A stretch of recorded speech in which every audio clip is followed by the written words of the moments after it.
Assalamualaikum warahmatullahi wabarakatuh. Hai teman-teman, aku akan menceritakan tentang Abu Nawas.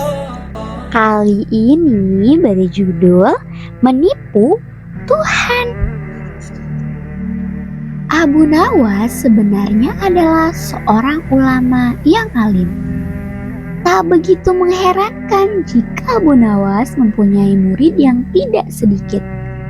Di antara sekian banyak muridnya, ada satu orang yang hampir selalu menanyakan mengapa Abu Nawas mengatakan begini dan begitu.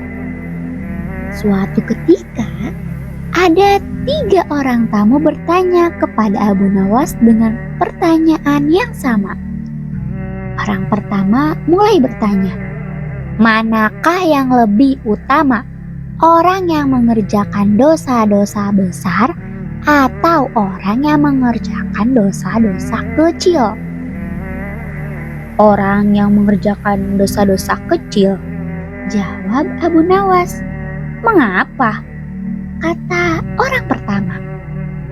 Sebab lebih mudah diampuni oleh Tuhan, kata Abu Nawas. Orang pertama puas karena ia memang yakin begitu. Orang kedua bertanya dengan pertanyaan yang sama. Manakah yang lebih utama? Orang yang mengerjakan dosa-dosa besar atau orang yang mengerjakan dosa-dosa kecil? Orang yang tidak mengerjakan keduanya, jawab Abu Nawas. Mengapa? Kata orang kedua. Dengan tidak mengerjakan keduanya, tentu tidak memerlukan pengampunan dari Tuhan, kata Abu Nawas. Orang kedua langsung bisa mencerna jawaban Abu Nawas. Orang ketiga juga bertanya dengan pertanyaan yang sama. Manakah yang lebih utama? Orang yang mengerjakan dosa-dosa besar atau orang yang mengerjakan dosa-dosa kecil? Orang yang mengerjakan dosa-dosa besar, jawab Abu Nawas. Mengapa? Kata orang ketiga. Sebab pengampunan Allah kepada hambanya sebanding dengan besarnya dosa hamba itu, jawab Abu Nawas. Orang ketiga menerima alasan Abu Nawas. Kemudian ketiga orang itu pulang dengan perasaan puas. Karena belum mengerti, seorang murid Abu Nawas bertanya, mengapa dengan pertanyaan yang sama bisa menghasilkan jawaban yang berbeda? Manusia dibagi 3 tingkatan. Tingkatan mata, tingkatan otak, dan tingkatan hati. Apakah tingkatan mata itu? Tanya murid Abu Nawas. Anak kecil yang melihat bintang di langit, ia mengatakan bintang itu kecil karena ia hanya menggunakan mata, jawab Abu Nawas mengandaikan. Apakah tingkatan otak itu? Tanya murid Abu Nawas. Orang pandai yang melihat bintang di langit, ia mengatakan bintang itu besar karena ia berpengetahuan, jawab Abu Nawas. Lalu, apakah tingkatan hati itu? Tanya murid Abu Nawas. Orang pandai dan mengerti yang melihat bintang di langit, ia tetap mengatakan bintang itu kecil, walaupun ia tahu bintang itu besar. Karena bagi orang yang mengerti, tidak ada sesuatu apapun yang besar jika dibandingkan dengan kemahabesaran Allah. Kini murid Abu Nawas mulai mengerti mengapa pertanyaan yang sama bisa menghasilkan jawaban yang berbeda. Ia bertanya lagi, wahai guru, mungkinkah manusia bisa menipu Tuhan? Mungkin, jawab Abu Nawas. Bagaimana caranya? Tanya murid Abu Nawas ingin tahu. Dengan merayunya melalui pujian dan doa, kata Abu Nawas. Ajarkanlah doa itu kepadaku, wahai guru, pinta murid Abu Nawas. Doa itu adalah Ilahi lastuhi firadausi ahla ولا أقوال النار لجهيم فهب لي توبة واغفر ذنوبي فإنك غفير الذنب العظيم. Sedangkan arti doa itu adalah, wahai Tuhanku, aku ini tidak pantas menjadi penghuni surga, tetapi aku tidak akan kuat terhadap panasnya api neraka. Oleh sebab itu terimalah taubatku serta ampunilah dosa-dosaku, karena sesungguhnya Engkaulah Zat yang mengampuni dosa-dosa besar. Abu Nawas mati. Baginda Raja pulang ke istana dan langsung memerintahkan para prajuritnya menangkap Abu Nawas. Tetapi Abu Nawas telah hilang entah kemana, karena ia tahu sedang diburu para prajurit kerajaan. Dan setelah ia tahu para prajurit kerajaan sudah meninggalkan rumahnya, Abu Nawas baru berani pulang ke rumah. Suamiku, para prajurit kerajaan tadi pagi mencarimu. Ya istriku, ini urusan gawat. Aku baru saja menjual Sultan Harun al-Rashid menjadi budak. Apa? Raja kau jadikan budak? Kenapa kau lakukan itu, suamiku? Supaya dia tahu di negerinya ada praktek jual beli budak, dan jadi budak itu sengsara. Sebenarnya maksudmu baik, tapi Baginda pasti marah. Buktinya para prajurit diperintahkan untuk menangkapmu. Menurutmu apa yang akan dilakukan Sultan Harun al-Rashid kepadaku? Pasti kau akan dihukum berat. Gawat, aku akan mengerahkan ilmu yang kusimpan. Abu Nawas masuk ke dalam. Ia mengambil air wudhu, lalu mendirikan sholat 2 rakaat. Lalu berpesan kepada istrinya apa yang harus dikatakan bila Baginda datang. Tidak berapa lama kemudian, tetangga Abu Nawas geger karena istri Abu Nawas menjerit-jerit. Ada apa, ada apa? Tanya tetangga Abu Nawas sambil tergopoh-gopoh. Suamiku mati. Hah? Abu Nawas mati? Iya. Kini kabar kematian Abu Nawas tersebar ke seluruh pelosok negeri. Baginda terkejut. Kemarahan dan kegeraman beliau agak susut, mengingat Abu Nawas adalah orang yang paling pintar, menyenangkan, dan menghibur Baginda Raja. Baginda Raja beserta beberapa pengawal beserta seorang tabib istana segera menuju rumah Abu Nawas. Tabib segera memeriksa Abu Nawas. Sesaat kemudian ia memberi laporan kepada Baginda bahwa Abu Nawas memang telah mati beberapa jam yang lalu.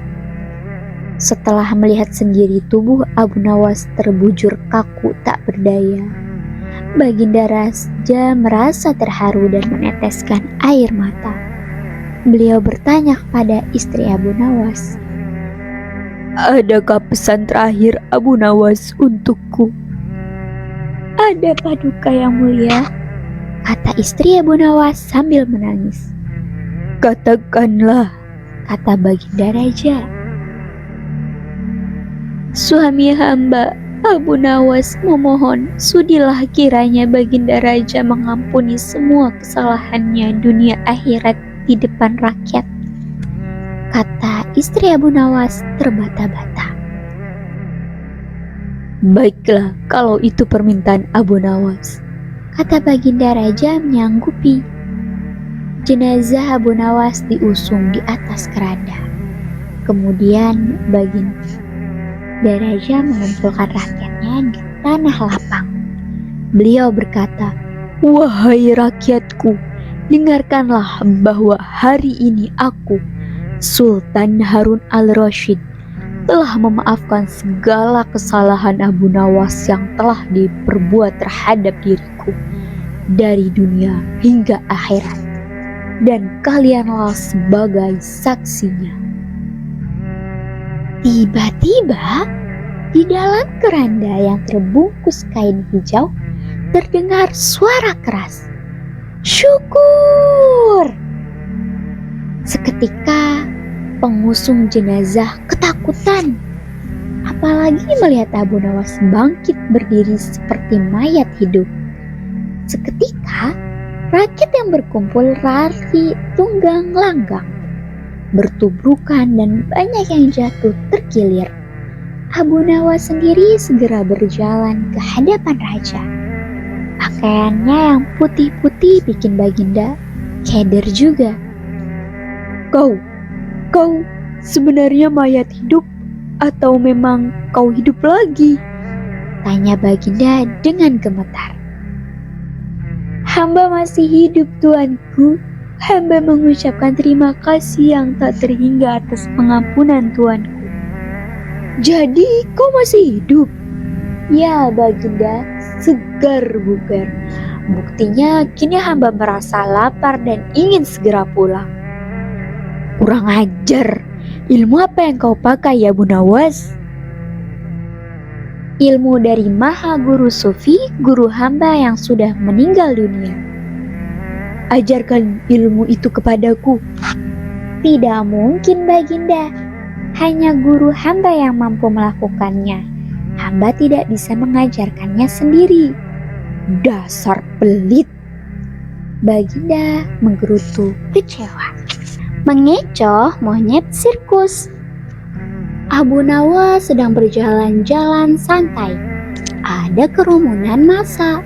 Abu Nawas bertanya kepada seorang kawan yang kebetulan berjumpa di tengah jalan. Ada kerumunan apa di sana? Tanya Abu Nawas.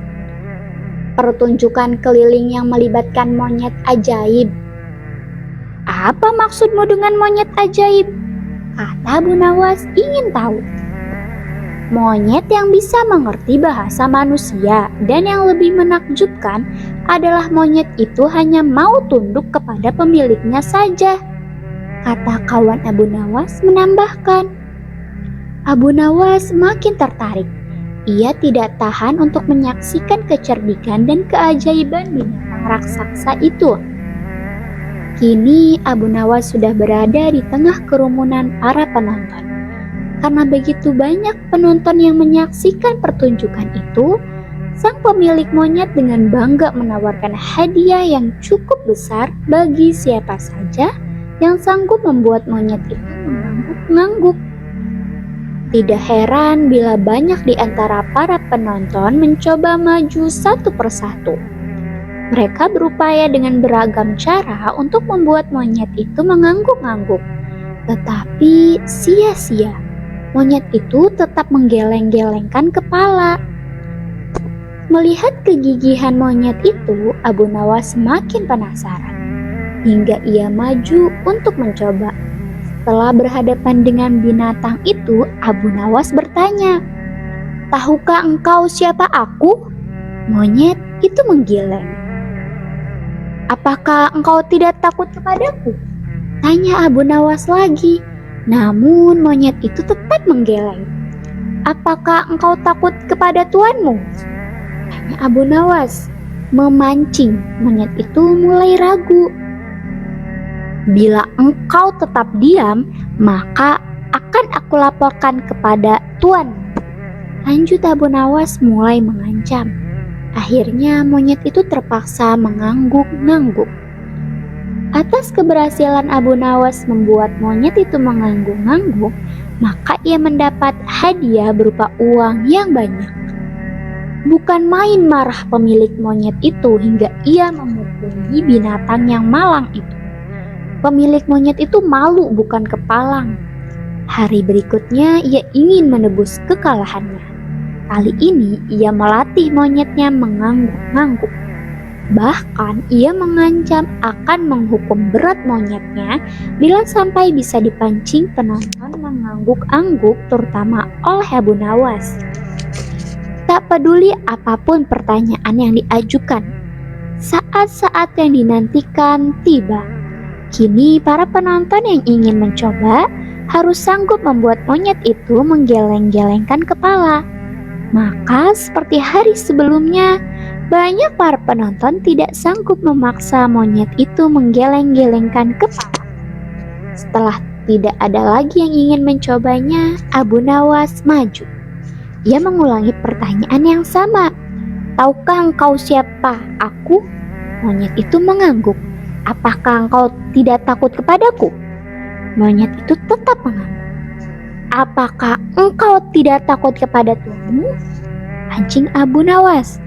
Monyet itu tetap mengangguk, karena binatang itu lebih takut terhadap ancaman tuannya daripada Abu Nawas. Akhirnya Abu Nawas mengeluarkan bungkusan kecil berisi balsem panas. "Tahukah engkau apa guna balsem ini?" Monyet itu tetap mengangguk. "Baiklah, bolehkah ku gosok selangkangmu dengan balsem?" Monyet itu mengangguk. Lalu Abu Nawas menggosok selangkang binatang itu. Tentu saja monyet itu merasa agak panas dan mulai panik.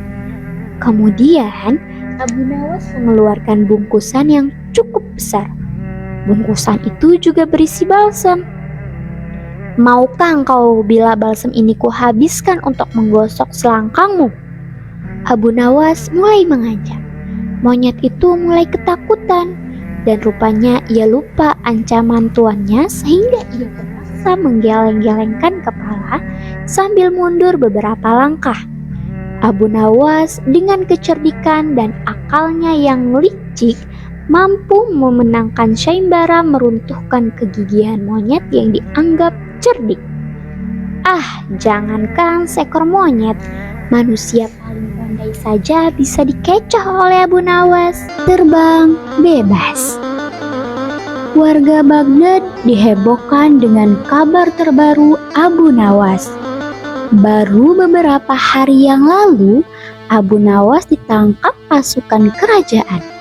Ia dihukum penjara atas perintah Baginda. Sekarang sudah muncul lagi berita yang lebih menghebohkan.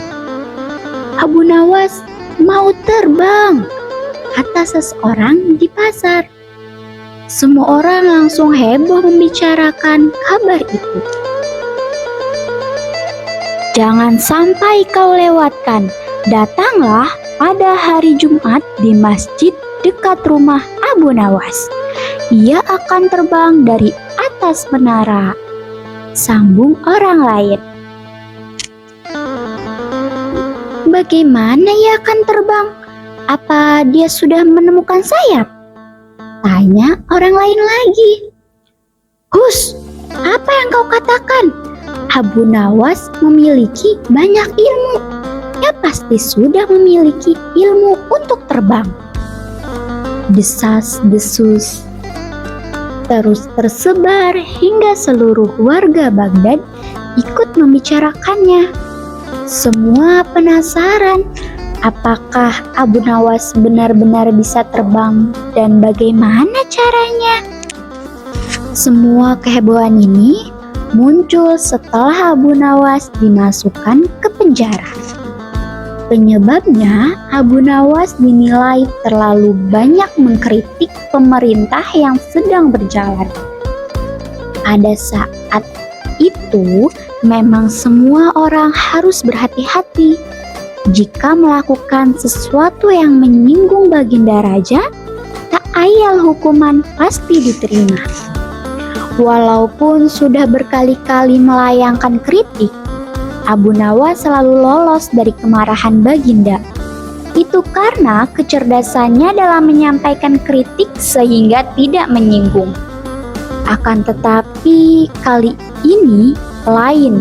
Baginda tak lagi memberi pengampunan karena Abu Nawas sudah terlalu sering mengkritik pemerintahan. Namun bukan Abu Nawas namanya kalau ia mudah berputus asa. Walaupun raganya tertahan di penjara, pikirannya terus berjalan. Ia sering diam dan melamun. Keningnya berkerut, seolah sedang sangat serius. Akan tetapi, begitu ia berbicara, Sentaro negeri dibuat heboh. "Hai penjaga, katakan pada Baginda, Aku harus segera dibebaskan. Ada hal penting yang harus kulakukan, katanya kepada penjaga penjara. Apa maksudmu? Kau kira kau ini siapa? Aku sama sekali tidak pernah menemukan tahanan penjara yang berlaku sombong sepertimu. Terserah Baginda kapan akan membebaskanmu. Lagi pula, apalagi yang bisa kau lakukan? Tak ada yang lebih penting daripada menjalani hukumanmu di dalam penjara. Penjaga itu jengkel karena merasa diperintah oleh seorang tahanan. Itu karena kau tidak tahu apa yang akan aku lakukan. Katakan saja pada Baginda, lanjut Abu Nawas. Memangnya apa yang akan kau lakukan? Aku mau terbang. Penjaga penjara ingin sekali tertawa saat mendengarnya. Akan tetapi sebenarnya ia takut juga, mengingat sebelum ini Abu Nawas dikenal sebagai sosok yang memiliki banyak ilmu tak terduga.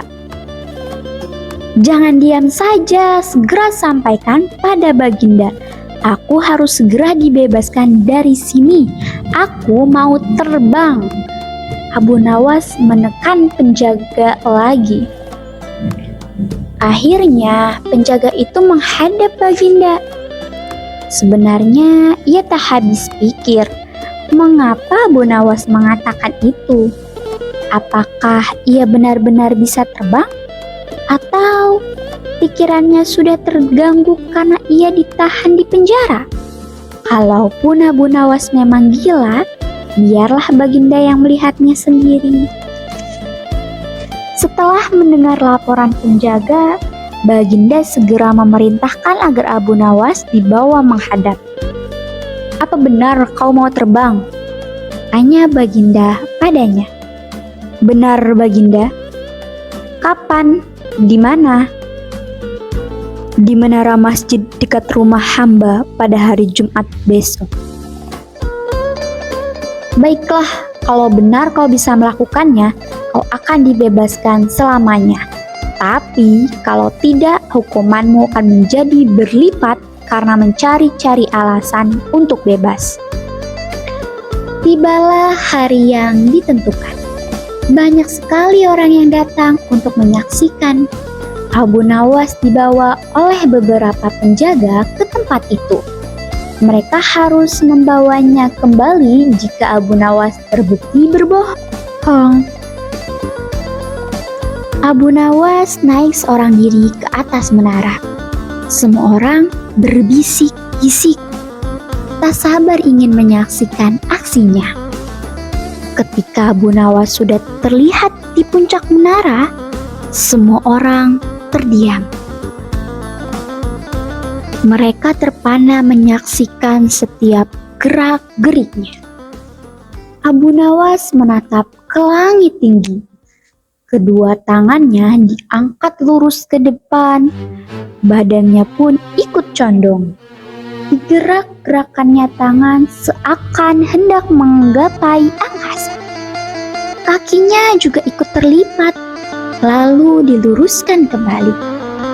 Diulang-ulangnya gerakan itu. Abu Nawas seperti sedang berenang di awang-awang. Semua orang masih terdiam. Mereka tak berani berkedip agar tak kehilangan satupun kejadian yang berharga. Hingga beberapa menit berlalu, mulailah terdengar suara berbisik-bisik. Apa ini? Apa yang dilakukan Abu Nawas? Kenapa ia terus bergerak seperti itu? Kakinya masih menjejak di menara. Tubuhnya belum terangkat ke angkasa. Apa benar dia bisa terbang? Dia bisa mendapat hukuman berkali-lipat kalau begini. Atau mungkin dia sudah benar-benar gila? Bisik-bisik di bawah makin terdengar jelas. Saat itulah Abu Nawas menghentikan aksinya. Ia menuruni menara lewat tangga yang sama seperti ketika ketika naik. Ketika sudah berada di depan orang banyak, Abu Nawas pun berhenti. "Apa kalian melihat apa yang kulakukan tadi?" "Ya." "Bagus, aku sudah melakukannya. Sekarang aku akan pulang." Abu Nawas pun melenggang pergi. "Tunggu dulu, Abu Nawas. Kau sama sekali tidak terbang. Kami harus membawamu kembali ke tahanan," cegah seorang pengawal kerajaan. "Apa kau ingat apa yang kukatakan beberapa hari lalu? Aku mau terbang, bukankah begitu?" Semua orang mengangguk-angguk. "Aku berhasil terbang atau tidak itu hal lain. Tapi sudah jelas kalau aku mau terbang. Dan kalian semua telah menyaksikannya." Semua orang langsung berbicara bersamaan, riuh sekali. Sekarang mereka paham apa yang dimaksud Abu Nawas. Sejak awal, Abu Nawas benar-benar bebas dari tahanan. Baginda tak dapat menarik kata-katanya. Terlalu banyak yang menyaksikan bahwa Abu Nawas benar-benar mau terbang. Kembali lagi dengan saya yang akan menceritakan tentang Abu Nawas. Kali ini berjudul Pesan Bagi Para Hakim. Siapakah Abu Nawas? Tokoh yang dianggap badut namun juga dianggap ulama besar. Sufi tokoh super lucu yang tiada bandingnya ini aslinya orang Persia yang dilahirkan pada tahun 750 Masehi di Ahwaz, meninggal pada tahun 819 Masehi di Baghdad. Setelah dewasa, ia mengembara ke Basra dan Kufah. Di sana, ia belajar bahasa Arab dan bergaul rapat sekali dengan orang-orang Baduy padang pasir. Karena pergaulannya itu, ia mahir bahasa Arab dan adat istiadat dan kegemaran orang Arab. Ia juga pandai bersyair, berpantun, dan menyanyi. Ia sempat pulang ke negerinya, namun pergi lagi ke Baghdad bersama ayahnya. Keduanya menghambakan diri kepada Sultan Harun al-Rasyid, Raja Baghdad.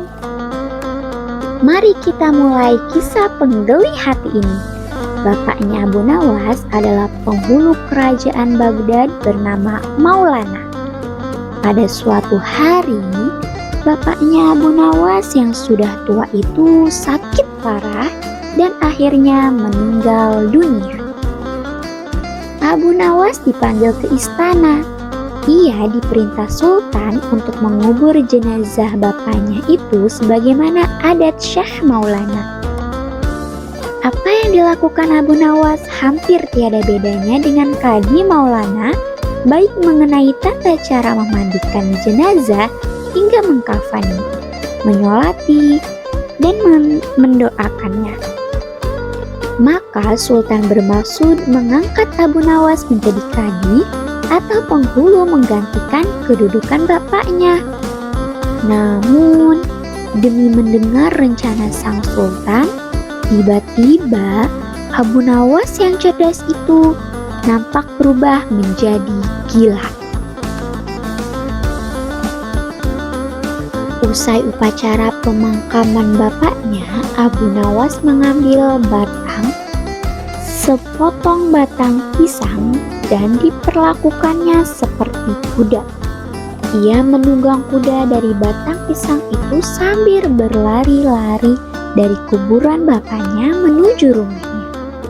Orang yang melihat menjadi terheran-heran. Pada hari yang lain, ia mengajak anak-anak kecil dalam jumlah yang cukup banyak untuk pergi ke makam bapaknya.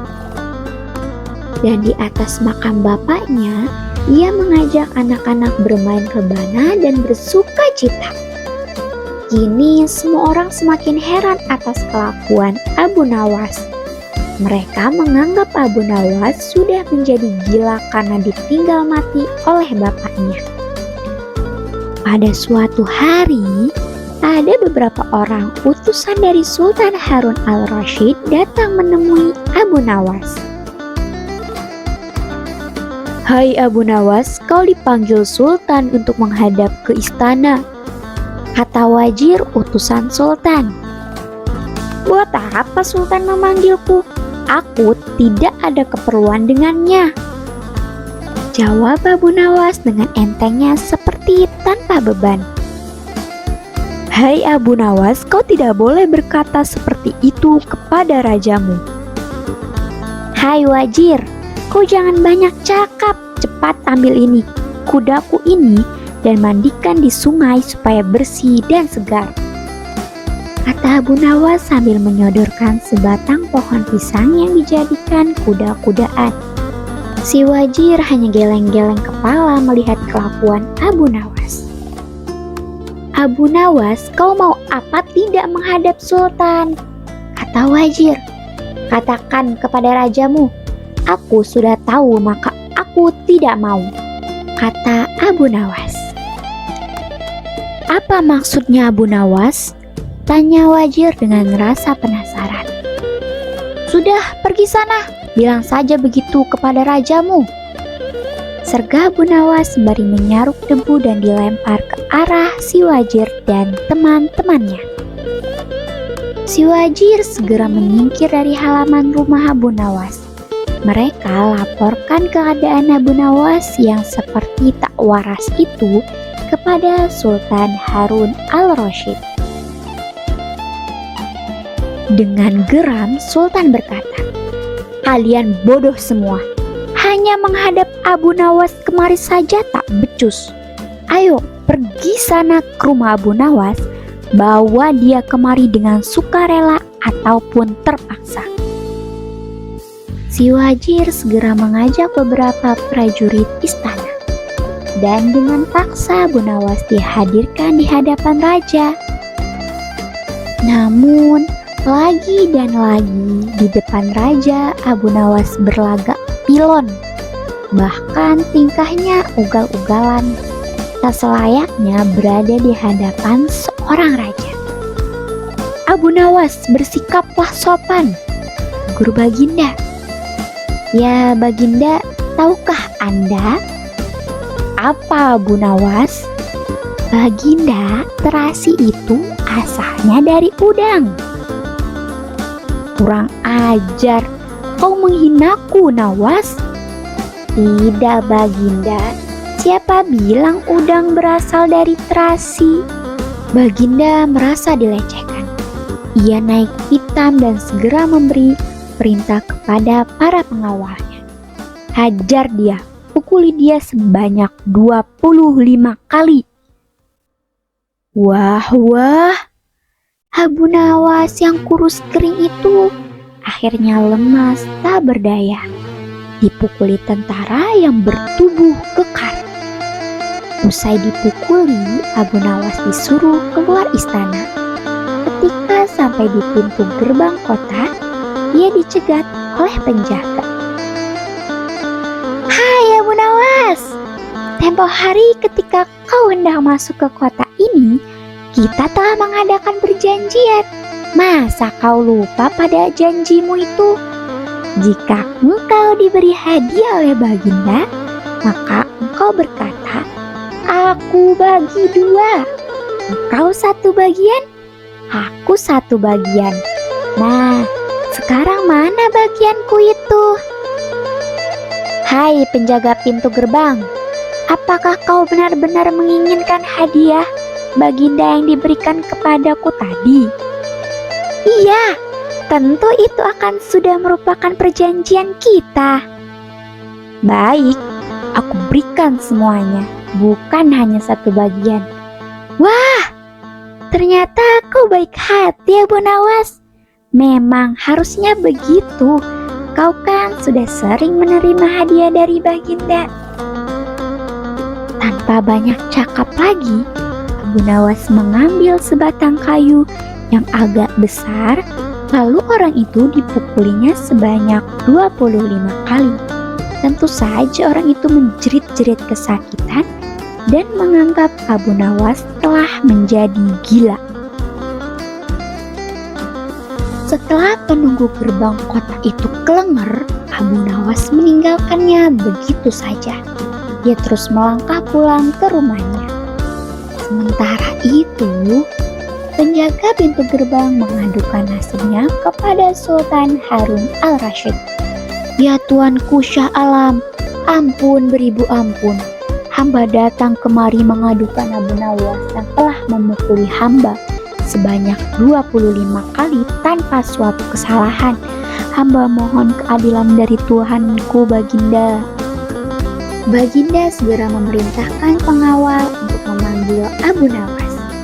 Setelah Abu Nawas berada di hadapan Baginda, ia ditanya, "Hai Abu Nawas, benarkah kau telah memukuli penunggu pintu gerbang kota ini sebanyak 25 kali pukulan?" Berkata Abu Nawas, "Ampun Tuanku, hamba melakukannya karena sudah sepatutnya dia menerima pukulan itu." "Apa maksudmu? Coba kau jelaskan sebab musababnya kalau memukuli orang itu," tanya Baginda. "Tuanku," kata Abu Nawas, "hamba dan penunggu pintu gerbang ini telah mengadakan perjanjian bahwa jika hamba diberi hadiah oleh Baginda, maka hadiah tersebut akan dibagi 2. Satu bagian untuknya, satu bagian untuk saya. Nah, pagi tadi hamba menerima hadiah 25 kali pukulan. Maka saya berikan pula hadiah 25 kali pukulan kepadanya." "Hai penunggu pintu gerbang, benarkah kau telah mengadakan perjanjian seperti itu dengan Abu Nawas?" tanya Baginda. "Benar Tuanku," jawab penunggu pintu gerbang. "Tapi hamba tiada mengira jika Baginda memberikan hadiah pukulan." "Hahaha, dasar tukang peras, sekarang kena batunya kau," sahut Baginda. "Abu Nawas tiada bersalah. Bahkan sekarang aku tahu bahwa penjaga pintu gerbang kota Baghdad adalah orang yang surkanarya, suka memeras orang. Kalau kau tidak merubah kelakuan burukmu itu, sungguh aku akan memecat dan menghukum kamu." "Ampun Tuanku," sahut penjaga pintu gerbang dengan gemetar. Abu Nawas berkata, "Tuanku, hamba sudah lelah, sudah mau istirahat. Tiba-tiba diwajibkan hadir di tempat ini. Padahal hamba tiada bersalah. Hamba mohon ganti rugi, sebab jatah waktu istirahat hamba sudah hilang karena panggilan Tuanku. Padahal besok hamba harus mencari nafkah untuk keluarga hamba." Sejenak Baginda melengak, terkejut atas protes Abu Nawas. Namun tiba-tiba ia tertawa terbahak-bahak. "Hahaha, jangan khawatir Abu Nawas." Baginda kemudian memerintahkan bendahara kerajaan memberikan sekantong uang perak kepada Abu Nawas. Abu Nawas pun pulang dengan hati gembira. Tetapi sesampai di rumahnya, Abu Nawas bersikap aneh dan bahkan semakin nyetrik seperti orang gila sungguhan. Pada suatu hari, Raja Harun al-Rasyid mengadakan rapat dengan para menterinya. "Apa pendapat kalian mengenai Abu Nawas yang hendak kuangkat sebagai kadi?" Wazir atau Perdana Menteri berkata, "Melihat keadaan Abu Nawas yang semakin parah otaknya, maka sebaiknya Tuanku mengangkat orang lain saja menjadi kadi." Menteri-menteri yang lain juga mengutarakan pendapat yang sama. "Tuanku, Abu Nawas telah menjadi gila, karena itu dia tak layak menjadi kadi." "Baiklah, kita tunggu dulu sampai 21 hari, karena bapaknya baru saja mati. Jika tidak sembuh-sembuh juga, bolehlah kita mencari kadi yang lain saja." Setelah lewat 1 bulan, Abu Nawas masih dianggap gila. Maka Sultan Harun al-Rasyid mengangkat orang lain menjadi kadi atau penghulu kerajaan Baghdad. Konon dalam suatu pertemuan besar, ada seseorang bernama Polan yang sejak lama berambisi menjadi kadi. Ia mempengaruhi orang-orang di sekitar Baginda untuk menyetujui jika ia diangkat menjadi kadi. Maka tatkala ia mengajukan dirinya menjadi kadi kepada Baginda, maka dengan mudah Baginda menyetujuinya. Begitu mendengar Polan diangkat menjadi kadi, maka Abu Nawas mengucap syukur kepada Tuhan. Alhamdulillah, aku telah terlepas dari balak yang mengerikan. Tapi sayang sekali, kenapa harus Polan yang menjadi kadi? Kenapa tidak yang lain saja? Mengapa Abu Nawas bersikap seperti orang gila? Ceritanya begini.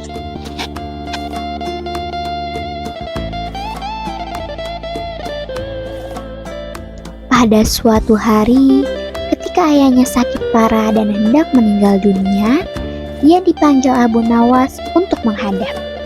Abu Nawas pun datang mendapati bapaknya yang sudah lemah lunglai. Berkata bapaknya, "Hai anakku, aku sudah hampir mati. Sekarang ciumlah telinga kanan dan telinga kiriku." Abu Nawas segera menuruti permintaan terakhir bapaknya. Ia cium telinga kanan bapaknya, ternyata berbau harum, sedangkan yang sebelah kiri berbau sangat busuk. "Bagaimana anakku, sudah kau cium?" "Benar Bapak." "Ceritakanlah dengan sejujurnya baunya kedua telinga itu." "Aduh Bapak, sungguh mengherankan. Telinga Bapak yang sebelah kanan berbau harum sekali, tapi yang sebelah kiri kok baunya amat busuk." "Hai anakku Abu Nawas, tahukah apa sebabnya bisa terjadi begini?" "Wahai bapakku, cobalah ceritakan kepada anakmu ini." Berkata Syekh Maulana, "Pada suatu hari, datang dua orang mengadukan masalahnya kepadaku. Yang seorang aku dengarkan keluhannya, tapi yang seorang lagi kan aku tak suka, maka tak aku dengar pengaduannya. Inilah resiko menjadi kadi. Jika kelak kau suka menjadi kadi, maka kau akan mengalami hal yang sama. Namun jika kau tidak suka menjadi kadi, maka buatlah alasan yang masuk akal agar kau tidak dipilih sebagai kadi oleh Sultan Harun al-Rasyid. Tapi tak bisa. Tidak, Sultan Harun al-Rasyid pastilah tetap memilihmu sebagai kadi." Nah, itulah sebabnya Abu Nawas pura-pura menjadi gila, hanya untuk menghindarkan diri agar tidak diangkat menjadi kadi. Seorang kadi atau penghulu pada masa itu kedudukannya seperti hakim yang memutus suatu perkara.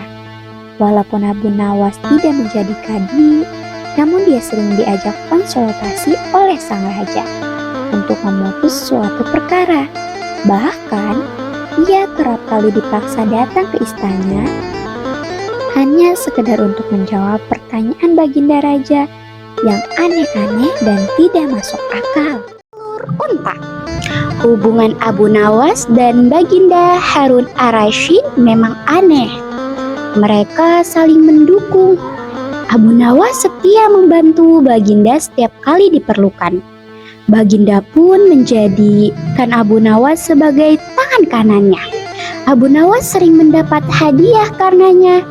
Akan tetapi selain itu, keduanya juga sering saling menjahili. Baginda Raja penasaran, ingin mengalahkan Abu Nawas. Dibuatnya tantangan aneh-aneh untuk mengalahkannya. Di sisi lain, Abu Nawas juga tak jarang membuat Baginda repot. Kali ini, Abu Nawas membuat Baginda mengelilingi seluruh negeri. Itu pun dilakukan dengan berjalan kaki dan menyamar sebagai rakyat jelata. Pusat kota, pasar, desa, semua dijelajahi Baginda. Awalnya tersiar kabar bahwa Baginda sedang sakit. Sakitnya memang tak parah, tapi sangat mengganggu. Istana memiliki tabib terbaik di seluruh negeri. Akan tetapi pengobatan yang sudah dilakukan belum berhasil menyembuhkan Baginda. Tabib lain yang terkenal andal pun sangat mencoba berusaha untuk menyembuhkannya, tapi tak ada hasilnya. Baginda sudah meminum obat-obat yang diberikan para tabib. Namun sampai sekarang seluruh tubuhnya masih terasa sakit. Baginda bahkan tak memiliki nafsu makan sama sekali. Semua kerabat istana bingung. Jangan dibiarkan kondisi Baginda akan makin melemah. Akhirnya diadakan sebuah sayembara. Siapa yang bisa menyembuhkan penyakit Baginda akan mendapat sejumlah hadiah. Pengumuman ini sampai di telinga Abu Nawas. Ia ingin tahu apa yang terjadi pada Baginda. Saat Abu Nawas menghadap ke istana, Baginda keheranan. Abu Nawas memang orang yang cerdik. Ia selalu bisa memecahkan berbagai persoalan. Hanya Baginda tak pernah tahu Abu Nawas memiliki ilmu kesehatan. Abu Nawas, apa yang kau lakukan di sini? Kau kan bukan tabib. Benar, Baginda yang mulia, tapi hamba merasa khawatir jika mendengar kabar tentang kesehatan Baginda. Kalau tak keberatan, izinkanlah hamba sekedar menanyakan apa gerangan sakit yang Baginda derita. Seluruh tubuhku terasa sakit. Abu Nawas, seluruh tubuhku terasa kaku. Aku merasa sangat tak nyaman, tak enak makan, dan tak enak tidur. Jawab Baginda Raja. Abu Nawas terdiam mendengar jawaban ini. Ia mengira-ngira apa yang menjadi penyebab sakit Baginda. Hal pertama yang diingat Abu Nawas adalah tentang makanan. Baginda memiliki juru masak terbaik dan setiap makanannya selalu diperiksa. Hampir tidak mungkin ada kesalahan dalam makanannya. Kemudian Abu Nawas mengingat seluruh kebiasaan Baginda. Karena sudah sering berkunjung ke istana, Abu Nawas sangat mengerti tentang gaya hidup Baginda. Aha, hamba teringat sesuatu. Ada obat yang sangat mujarab untuk semua penyakit. Obat itu sebenarnya bukan barang yang istimewa, tapi tak banyak yang mengerti khasiatnya. Ada satu rahasia yang membuatnya begitu berkhasiat. Hanya orang yang mengambilnya secara langsung yang dapat merasakan manfaatnya. Apakah obat itu? Baginda penasaran. Telur unta, Baginda. Tapi Baginda harus mencarinya sendiri. Kalau orang lain yang membawakannya, maka Baginda tak dapat merasakan khasiatnya. Abu Nawas pun undur diri setelah mengatakan itu. Baginda tak langsung mempercayai ucapan Abu Nawas. Sebelumnya, ia tak pernah mendengar tentang telur unta, apalagi keajaiban manfaatnya. Akan tetapi, saat malam datang dan Baginda masih saja kesulitan beristirahat, akhirnya pikirannya berubah. Tak ada salahnya ia mencoba, apalagi rasa sakit di seluruh tubuhnya sudah sangat menyiksa. Keesokan harinya, Baginda berpakaian seperti layaknya rakyat jelata. Para pengawal pun diperintahkan melakukan hal yang sama. Itu dilakukan agar mereka bisa mencari telur unta tanpa menarik perhatian orang banyak. Tujuan pertama mereka adalah pasar. Baginda berhenti di salah satu pedagang, lalu menanyakan tentang telur unta. Pedagang itu tak memilikinya. Baginda mencari ke pedagang lain, lalu pedagang lain lagi hingga seluruh isi pasar sudah ditelusurinya. Tapi tak ada satupun yang memiliki telur unta. Baginda pergi ke pedesaan. Di sana tentu masih banyak orang yang memelihara unta. Baginda menanyakan tentang telur unta pada setiap pemilik rumah. Namun tak seorang pun mengetahuinya. Hari sudah hampir petang. Mereka sudah berjalan seharian. Para pengawal sudah merasa kelelahan. Tapi semangat Baginda masih begitu besar. Mereka masih meneruskan perjalanan. Saat berjalan di tepi hutan, Baginda memiliki keinginan untuk masuk ke dalam hutan. Barangkali di sana apa yang dicarinya akan ketemu. Para pengawal berusaha mencegah, tapi Baginda bersikeras. Beruntung saat itu ada seorang kakek keluar dari hutan. Ia baru pulang dari mencari kayu bakar. Baginda mendekati kakek itu dan menawarkan bantuan. Kakek tak mengenali Baginda yang menyamar, karena itulah ia menerima bantuan hingga kayu bakarnya dibawakan sampai rumah. "Siapakah kau dan apa keperluanmu di hutan tadi?" tanya kakek itu. Baginda tak mengatakan tentang siapa dirinya. "Aku punya keperluan yang sangat penting. Ada orang yang sedang sakit. Tidak ada tabib dan obat yang dapat menyembuhkannya. Aku dengar ada sebuah obat yang sangat mujarab. Itu adalah telur unta. Apakah kakek tahu di mana aku bisa menemukannya?" "Siapa yang mengatakan padamu tentang itu? Kau pasti telah ditipu. Apa maksudmu?" "Sejak dulu tak ada yang namanya telur unta. Semua hewan yang memiliki daun telinga beranak dengan cara melahirkan. Tak ada yang bertelur. Bagaimana mungkin unta memiliki telur?" Kakek itu tak dapat menahan tawa. Baginda baru menyadari hal itu. Perasaannya campur aduk antara jengkel dan malu. Jengkel karena telah ditipu dan malu karena telah tertipu. Baginda pun bergegas pulang. Dia tak sabar menunggu pagi untuk segera memanggil Abu Nawas. Saat Abu Nawas datang, pagi harinya Baginda langsung meluapkan semua kemarahannya. "Apa kau ingin dihukum seberat-beratnya? Bagaimana mungkin kau berani menipuku?" "Ampun Baginda yang mulia, hamba sungguh-sungguh memohon ampun. Tapi sebelumnya perkenankan hamba bertanya, bagaimana kondisi kesehatan Baginda saat ini?" Baginda berpikir sejenak. Saat pulang dari perjalanan semalam, memang belum sedikit pun Baginda memikirkan kondisi tubuhnya. Ya rasanya tak ada lagi kaku-kaku yang menyerang tubuhku kemarin. Aku merasa segar. Nah, lihat, bahkan aku makan dengan sangat lahap pagi ini." Baginda baru tersadar bahwa tubuhnya sudah sehat. Rasa marahnya pun hilang. Kini Baginda malah berterima kasih, sebab Abu Nawas telah membuatnya berjalan kaki jauh, di mana hal itu menjadi obat untuk penyakitnya. Kemudian seperti sebelumnya, Abu Nawas pulang sambil membawa hadiah. Tipu dibalas tipu. Ada seorang yogis ahli yoga mengajak seorang pendeta bersengkongkol akan memperdaya teman Abu Nawas. Setelah mereka mencapai kata sepakat, mereka berangkat menemui Abu Nawas di kediamannya. Ketika mereka datang, Abu Nawas sedang melakukan sholat duha.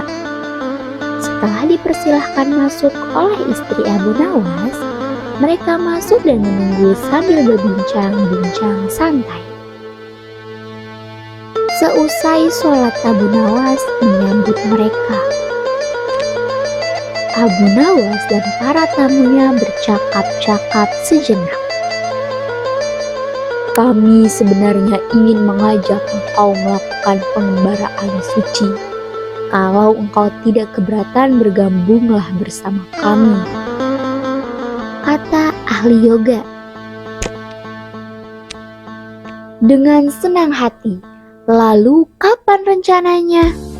tanya Abu Nawas polos. "Besok pagi," kata pendeta. "Baiklah kalau begitu, kita bertemu di warung teh besok," kata Abu Nawas menyanggupi. Hari berikutnya mereka berangkat bersama. Abu Nawas mengenakan jubah seorang sufi. Ahli yoga dan pendeta memakai seragam keagamaan mereka masing-masing. Di tengah jalan, mereka mulai diserang rasa lapar. Karena mereka memang sengaja tidak membawa bekal. "Hai Abu Nawas, bagaimana kalau engkau saja yang mengumpulkan derma guna membeli makanan untuk kita bertiga? Karena kami akan mengadakan kebaktian," kata pendeta. Tanpa banyak bicara, Abu Nawas berangkat mencari dan mengumpulkan derma dari dusun satu ke dusun lain. Setelah derma terkumpul, Abu Nawas membeli makanan yang cukup untuk 3 orang. Abu Nawas kembali ke pendeta dan ahli yoga dengan membawa makanan. Karena sudah tak sanggup menahan lapar, Abu Nawas berkata, "Mari segera kita bagi makanan ini sekarang juga." "Jangan sekarang, kami sedang berpuasa," kata ahli yoga. "Tetapi aku hanya menginginkan bagianku saja, sedangkan bagian kalian terserah pada kalian," kata Abu Nawas menawarkan jalan keluar.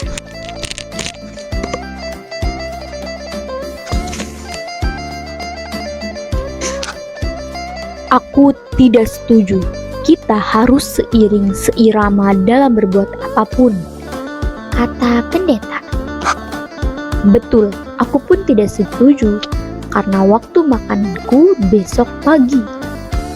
Besok pagi aku baru akan berbuka," kata ahli yoga. "Bukankah aku yang engkau jadikan alat mencari derma, dan derma itu sekarang telah kutukar dengan makanan ini? Sekarang kalian tidak mengizinkan aku mengambil bagian sendiri. Itu tidak masuk akal," kata Abu Nawas mulai merasa jengkel. Namun, begitu pendeta dan ahli yoga tetap bersikeras tidak mengizinkan Abu Nawas mengambil bagian yang menjadi haknya. Abu Nawas penasaran. Dia mencoba sekali lagi meyakinkan kawan-kawannya agar mengizinkan dia memakan bagiannya. Tetapi mereka tetap saja menolak. Abu Nawas benar-benar merasa jengkel dan marah. Namun Abu Nawas tidak memperlihatkan sedikitpun kejengkelan dan kemarahannya. "Bagaimana kalau kita mengadakan perjanjian?" kata pendeta kepada Abu Nawas. "Perjanjian apa?" tanya Abu Nawas. "Kita adakan lomba. Barang siapa di antara kita bermimpi paling indah, maka ia akan mendapat bagian yang terbanyak dari kedua lebih sedikit, dan yang terburuk akan mendapat paling sedikit." Pendeta itu menjelaskan. Abu Nawas setuju. Dia tidak memberi komentar apa-apa. Malam semakin larut. Embun mulai turun ke bumi. Pendeta dan ahli yoga mengantuk dan tidur. Abu Nawas tidak bisa tidur. Ia hanya berpura-pura tidur. Setelah merasa yakin kawan-kawannya sudah terlelap, Abu Nawas menghampiri makanan itu. Tanpa berpikir 2 kali, Abu Nawas memakan habis makanan itu hingga tidak tersisa sedikit pun. Setelah merasa kekenyangan, Abu Nawas baru bisa tidur. Keesokan hari mereka bangun hampir bersamaan. Ahli yoga dengan wajah berseri-seri bercerita.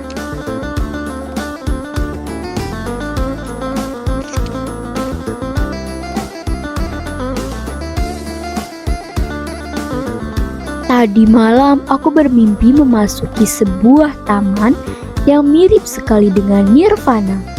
Aku merasakan kenikmatan yang belum pernah kurasakan sebelumnya dalam hidup ini. Pendeta mengatakan bahwa mimpi ahli yoga benar-benar menakjubkan. Betul-betul luar biasa.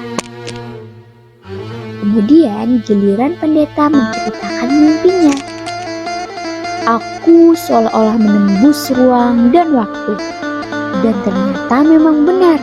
Aku secara tidak sengaja berhasil menyusup ke masa silam di mana pendiri agamaku hidup. Aku bertemu dengan beliau dan yang lebih membahagiakan adalah aku diberkatinya.